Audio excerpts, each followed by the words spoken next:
Hello friends, कैसे हैं आप लोग। उम्मीद है फिट हैं, लाइफ एंजॉय कर रहे हैं। फ्रेंड्स, आज डिटेल से वीडियो शेयर करेंगे बर्न्ट वुड ऐश के अबाउट।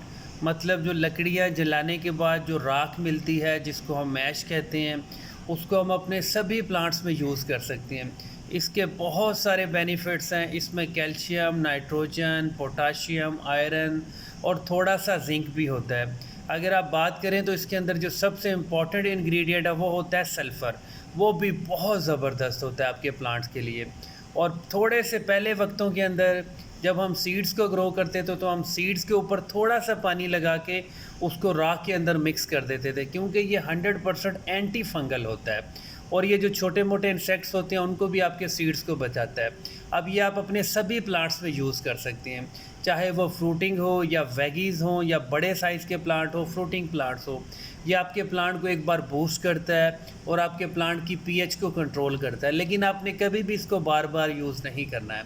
अगर आप इसको यूज़ कर रहे हैं तो मैक्सिमम 90 डेज़ में एक बार यूज़ करना है। अगर आपका बड़े साइज़ का गमला है तो एक मुट्ठी भर के दे सकते हैं। अगर छोटे साइज़ का गमला है, मतलब 12 इंच 16 इंच का, तो आप मैक्सिमम 2 या 3 टीस्पून दे सकते हैं, लेकिन आपने इसको 90 डेज़ में एक बार देना है। अगर आपके लीव्स के ऊपर कोई फंगल का इश्यूज़ है या कोई इंसेक्ट्स का इश्यूज़ है या मिली बग्स का इश्यूज़ है, तो आप ऐसा भी कर सकते हैं। कोई भी आपका प्लांट हो, चाहे बड़े साइज़ का हो छोटे साइज़ का हो, उसके लीव्स के ऊपर इसको स्प्रिंकल भी कर सकते हैं। मतलब हाथ से, जिसको पंजाबी में कहते हैं कि पाउडर का छटा मारना, आप इसको लीव्स के ऊपर छटा भी मार सकते हैं। कोई भी फंगस का इशू होगा, इंसेक्ट का इशू होगा, वो 100% रिकवर हो जाएगा। और बाद में अगर आप चाहें तो 1-2 दिन के बाद उसको वॉश भी कर सकते हैं। अगर आप वॉश नहीं भी करते तो ख़ुद ही हवा से वो जितनी भी ऐश होगी ऊपर, वो ख़ुद ब खुद फ्लो कर जाएगी और आपका प्लांट नीट एंड क्लीन हो जाएगा। और जब आप अपने फ्रूटिंग प्लांट्स में इसको देते हैं तो ये प्लांट्स की जो मिट्टी होती है उसको फर्टाइल भी करता है, मिट्टी को बहुत ज़्यादा सॉफ्ट भी करता है। और इसको यूज़ करने का जो मेथड है वो बहुत ज़्यादा सिंपल है।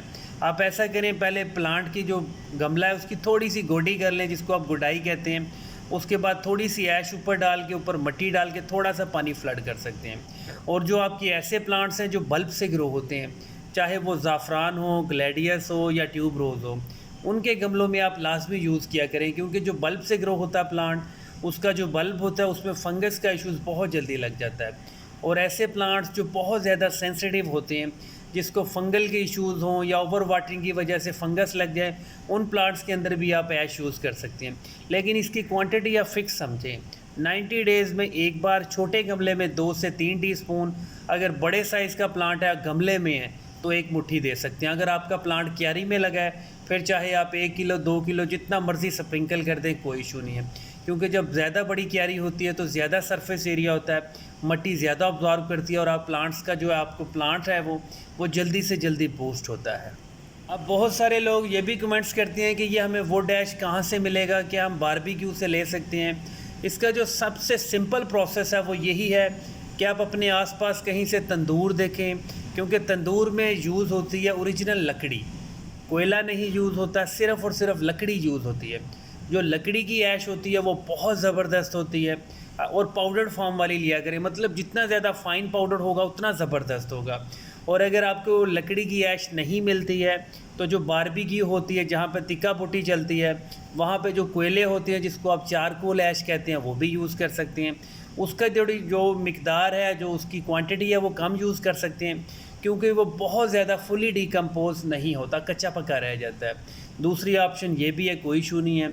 अगर आप ख़ुद से बनाना चाहते हैं तो ख़ुद भी बना सकते हैं, लकड़ियाँ जलाएं, जो ऐश बनेगी उसको फ़िल्टर करें, वो भी दे सकते हैं। लेकिन आपने कभी भी कागज़, गत्ता या जो इस तरह का कार्डबोर्ड होता है उसकी ऐश नहीं बनानी है। कागज़ और गत्ते के अंदर बेसिकली कार्बन होता है। जब आप उसको जलाएंगे वो कार्बन बर्न होगा, और जब आप कार्बन अपने प्लांट्स में देंगे तो उसके साइड इफ़ेक्ट्स होंगे। इसलिए इस चीज़ को बहुत इंपॉर्टेंट कंसिडर करें आप।